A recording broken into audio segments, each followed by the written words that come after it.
আল্লাহর কাছে শুকরিয়া আদায় করি যে গত বছর ঠিক এই দিন থেকে আজ পর্যন্ত হাঁটি হাঁটি পা করে আমরা 1 বছর অতিক্রম করেছি।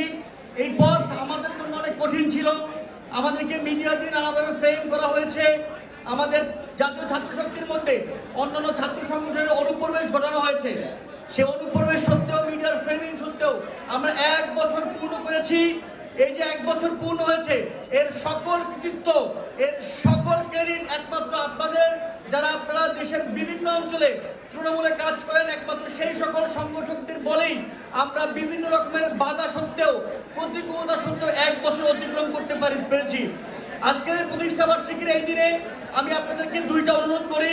প্রথমত, যত কষ্ট হোক, যত যা কিছু হোক, সব কিছু সত্ত্বেও আমরা জাতীয় ছাত্র শক্তি ছেড়ে যাব না।